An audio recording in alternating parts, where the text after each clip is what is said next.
There is good news for two Navy ships making progress as they battle COVID-19 on board. A number of sailors from the USS Kidd are now back on the ship after quarantine. And the USS Theodore Roosevelt is set to go back out to sea later this week. Our 10 News reporter Laura Acevedo explains this progress comes after testing 100% of the crew members on board. To be allowed back on board, sailors must be symptom-free for 3 days, tested negative for the virus twice, and have completed their isolation. The USS Kidd arrived in San Diego in late April after a COVID-19 outbreak on board the destroyer. At least 78 sailors tested positive. Now nearly 90 healthy sailors were transferred from quarantine back to the ship.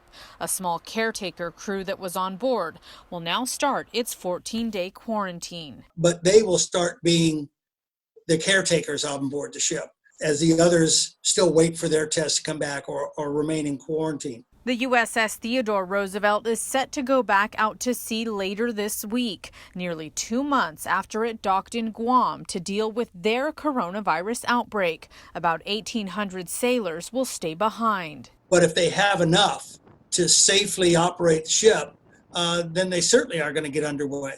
Former 10 News military reporter Bob Lawrence. Once they put back to sea, then yes, that is a sense of normalcy. They get into a normal routine. Over 1,200 people on the Roosevelt tested positive for the virus. Just days ago, 13 sailors retested positive after recovering. The aircraft carrier at the center of controversy when its now former captain Brett Crozier was fired for asking for help to battle the outbreak on the ship. The Navy ordering a second investigation into his firing. That's the only thing that just sort of hasn't been resolved. The Navy hasn't announced if the Roosevelt will continue its mission or return home to San Diego. I truly believe the lessons learned by the Navy in both these incidents will serve the Navy moving forward, because the virus isn't going anywhere yet. Laura Acevedo, 10 News.